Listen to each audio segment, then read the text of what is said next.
I'll click on it now, and you should see in your Total Training Class window the same thing you see with your InDesign application, the New Document dialog box.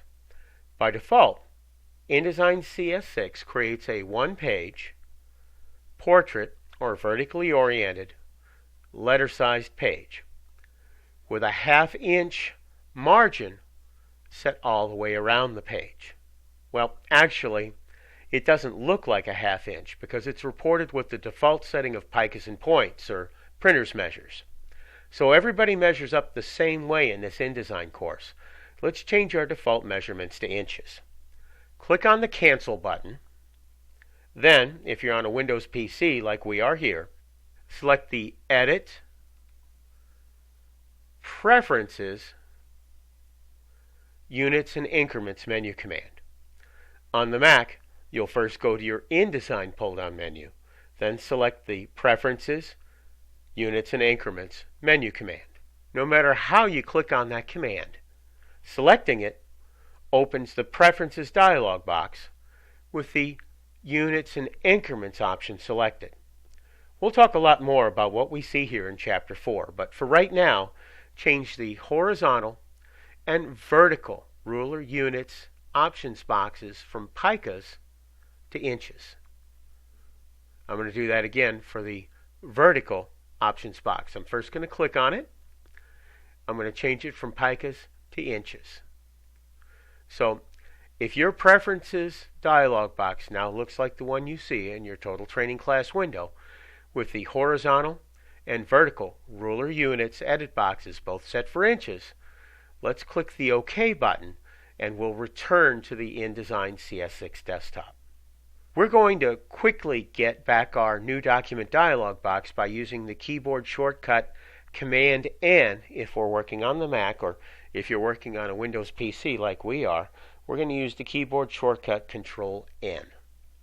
Notice that in the Intent options box, the default setting is Print.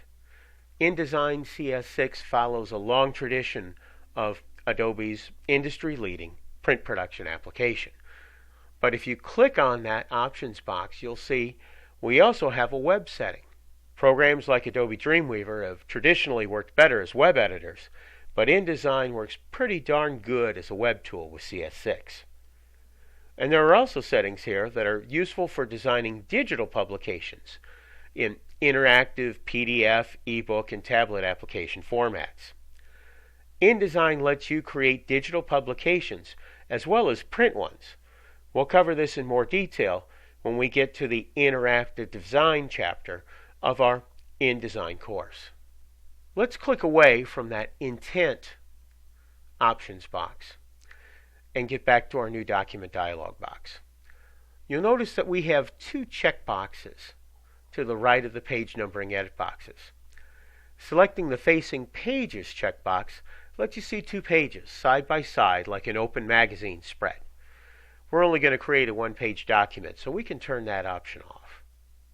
If you select the Primary Text Frame checkbox, InDesign automatically creates a placeholder for text that matches up with the settings you have for your margins and columns edit boxes.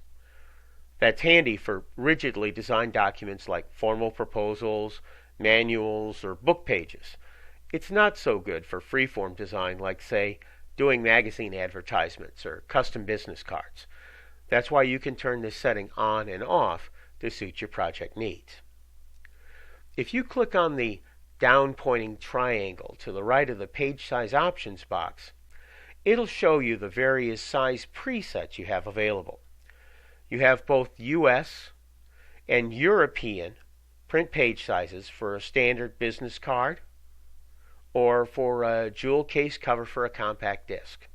At the bottom, you'll see a custom page size, which corresponds to any page size that doesn't match up to any of these presets up above it. Click away from that Page Size Options box. We'll now create a custom-sized page within InDesign. As your instructor, I know the maximum allowable size for an InDesign page, but for the purpose of this exercise, let's say that I don't, but I want to find out. The way you do that is to load in a truly outrageous number. Let me show you by highlighting the information in the width edit box and changing the value to 1,000,000 inches. When I click the OK button, an alert box pops up that tells me that the value in the edit box must be between 0.0139 and 216 inches. I can now say, "Thank you for nagging me," and click the OK button. I now know the limits for how wide or tall my InDesign document pages can be. By the way, learning the limits for most any value you can enter within InDesign, or any Adobe application for that matter, works this way. Just enter a truly wild number in that edit box, and the Adobe application will automatically reject the huge number and tell you what the accepted limits for that value are. There aren't too many situations where exceeding your limits has positive consequences, but this is one of them. To the right of the New Document dialog box are 4 buttons. Don't click on any of them yet. Let's discuss what they do first. The OK and Cancel buttons do what you'd expect, allowing you to create a new document file or not. If you have a custom set of document settings that you use for creating certain types of InDesign document files on a regular basis, you can click the Save Preset button and call all those settings up for a new document file anytime you need them. Let's click on the More Options button to see what's available. This opens the Bleed and Slug section down at the bottom of the dialog box. Let's explain what bleed and slug areas are. When you see something that looks like it's printed to the absolute edge, that's generally not the case. Most all print devices, whether they're the office laser printers you use to proof jobs or high-end offset presses that you'd use to print a glossy national magazine, need some space around the edges where they can grab paper, carry it through the output device, and spit it out at the other end. You can't print along those areas because the output device needs those edges to move the paper through the device. The solution is to print that page on a larger sheet, then use what's called a cutting press to trim it down inside the printed edges.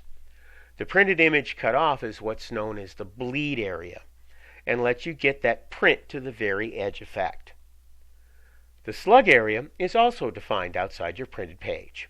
It's used to include job data and administrative information used to track your print job, but that you later want to cut off so it doesn't become part of your final print piece. To illustrate the bleed and slug areas, let's change the bleed area in the top edit box to 0.25 inches, then hit the Tab key. Notice by default that all 4 edit boxes change to the same value. If the little chain button to the right of those bleed edit boxes is selected, what that does is that links all the bleed edit boxes together. So when one value changes, the rest of them are going to change the same way. Let's go down to the slug area. And what we'll do is we'll change the bottom slug edit box to 0.75 inches and then hit the Tab key. You'll notice by default that little chain is broken when that link button is deselected, and that allows us to set values for each slug edit box separately. Let's take just a second to review the settings we have for our new document dialog box. We're using the default letter size page, creating a one-page document with a starting page numbering at 1. Our intent is to create a print document without facing pages or primary text frame options selected. Our page will be in a vertical or portrait format. It will have 1 column. You can't have no columns. You have to have at least 1, with a space of 0.1667 inches or 1/6 of an inch between multiple columns. The page will have a 1/2 inch margin all the way around, with a bleed area of a 1/4 inch all around the outside of the page, and a 3/4 inch slug area outside the bottom of the page.